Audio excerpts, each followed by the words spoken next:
Hello and welcome. My name is Mark, this is Riffle Shuffle and Roll, and today I'm going to be bringing you a little game called Fool. If it's your first time visiting the channel, be sure to hit subscribe and the bell so you're notified about new games every week. Fool is a hand-shedding trick taker for 4 to 8 players, and in this game, players are trying to get rid of all the cards from their hand. The player who wins the trick will be able to lead the next one, but the player who plays the worst card becomes the fool, and they sit out for the next trick.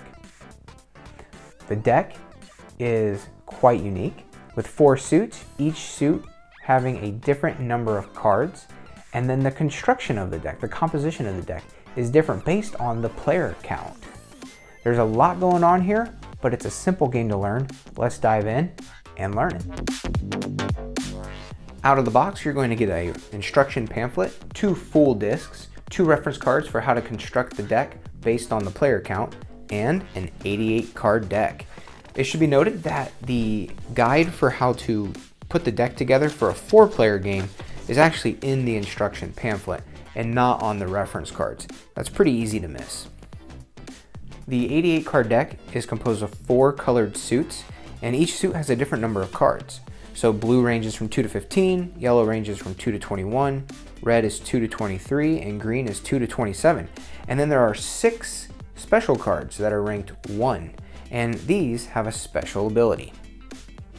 Now the exact composition of the deck for the game you're playing will depend on the number of players. So we're going to do a 4-player example for the game. Remember, the guide for how to set up the deck for 4 players is in the instruction pamphlet. So we're only going to need 1 disc, 3 ones, and then we're going to cut out a bunch of the cards from each suit. After you shuffle the cards together thoroughly, deal 12 to each player, that's the entire deck. Place the Fool disc somewhere in the center of the playing area. And I just want to take a minute here to point out how cool these cards are. Every single card is different. So even though the yellow suit has a character assigned to it, every card has a different pose. And then every color has its own character in a different pose.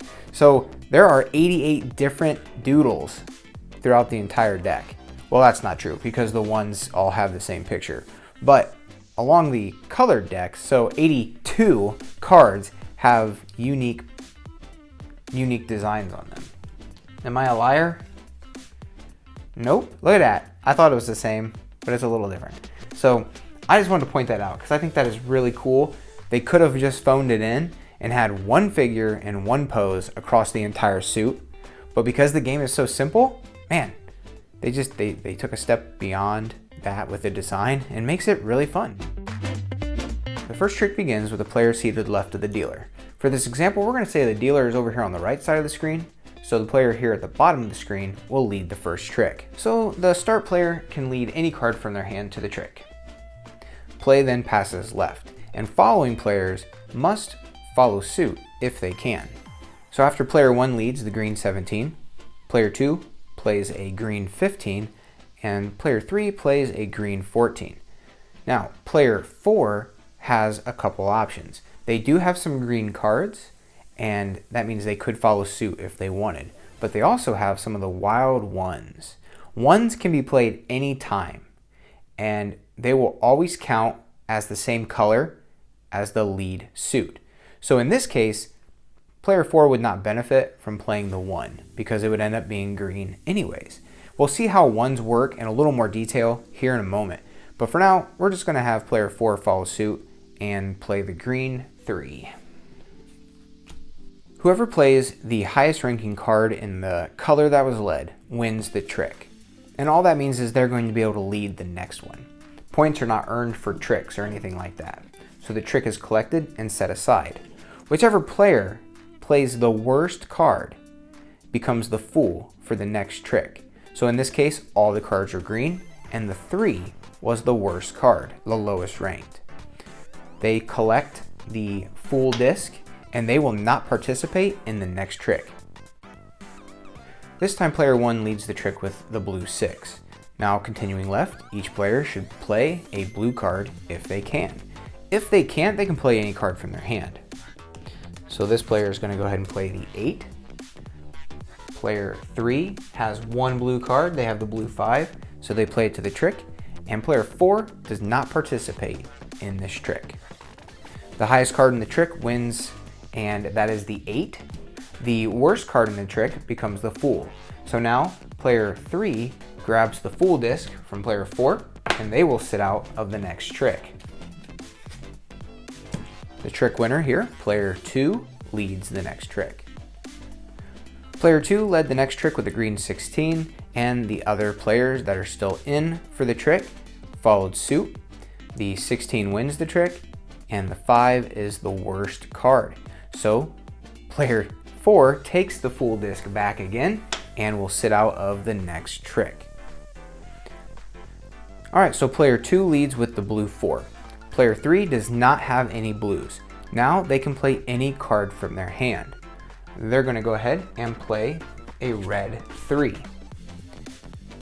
Player 4 is not participating in this trick because they are the Fool, and player 1 does have a blue, and they have a blue 7. Now in this case, the blue 7 wins the trick, so player 1 will be leading the next trick. The red 3 is now the worst card. If all 3 cards were blue, it would be the lowest number. Now since we have a different color in the trick, it is the lowest numbered card that does not match the lead color. So here the red 3 is the worst card, and player 3 would become the Fool. Now if there was, let's say, another color in this trick, let's just throw this in here as an example. If a green 4 was in this trick, then the 3 still loses because it is the lowest numbered card that does not match the color of the lead card. Alright, I have fast forwarded a little bit here to show you a trick where a player will actually have the opportunity to play a wild 1. So play continued as I described. Player 1 is the Fool down here at the bottom of the screen, so they're not participating in this trick. Player 3 leads with the green 11. Now player 4 does not have any 11s. They could throw off and just hope for the best, or they could take this opportunity to play one of their wild 1s. Now the wild 1 automatically becomes a green 1 because wild 1s match the color of the lead card. Player 1 is sitting out. Player 2 now has to play. And they don't have any greens, so they have to throw off. And they know they're going to lose this trick. They're going to go ahead and get rid of this red 2. Now in this case, we have a green 11, a green 1, and then a red 2. The red 2 is the worst card because it does not match the color of the lead card. So player 2 now becomes the Fool, and player 3 has won the trick.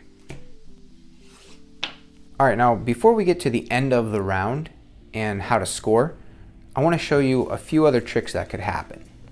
Alright, so let's say that the trick is led with a yellow 10, and the next player doesn't have any yellow, so they're going to go ahead and play a green 6. This player is sitting out for the trick, they're the Fool, and let's just pretend that the player down here doesn't have any yellow, and that they play a red 6. So, focusing on the trick composition, we've got a yellow 10 that is led, but we also have 2 cards of the same value that do not match the lead color. In this case, the card of the same value that is played last becomes the Fool. So the green 6 was played first, the red 6 was played second. The player who plays the red 6 becomes the Fool for the next trick. And there is one more thing that can occur within the trick. So let's say 2 1s are played to the trick. Well, it's whoever plays the second 1 that loses, because both of these are the same value and they both become the lead color. So it follows the rule that if 2 of the same value were to lose the trick, whoever plays it second loses the trick and becomes the Fool for the next one. And finally, if a 1 is led to the trick, the next colored card that is played determines the suit that must be followed. So the next player would need to play a green if they can. And then in this case, the 1 would lose the trick. They would become the Fool for the next trick. The 9 would win, that player would lead. The round ends as soon as one or more players has played their final cards to the trick. So in this example, both players 1 and 3 are out of cards, so the round ends. It's time to tally up your score. Any player who gets rid of their final card on the last trick earns a 10-point bonus. If a player empties their hand but became the fool at the end of that last trick, they do not earn the 10-point bonus.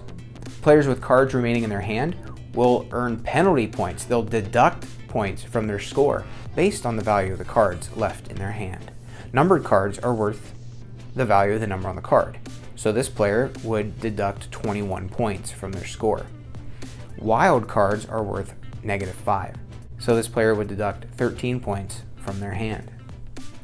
Collect the cards and deal passes left from the previous dealer each round.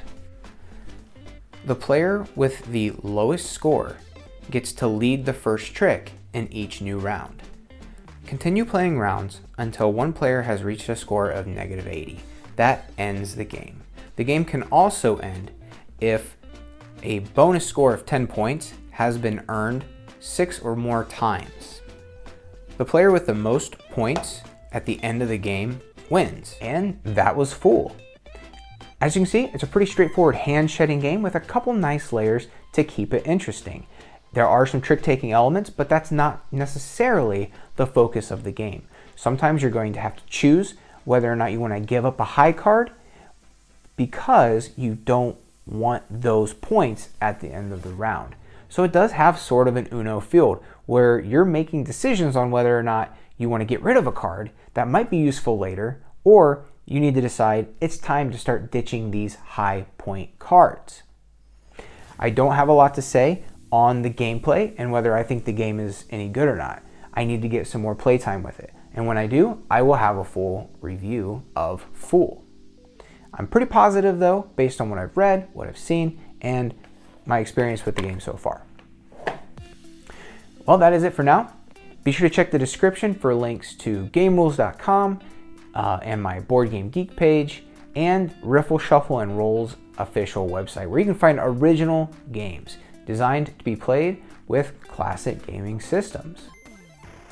Until next time, keep on playing.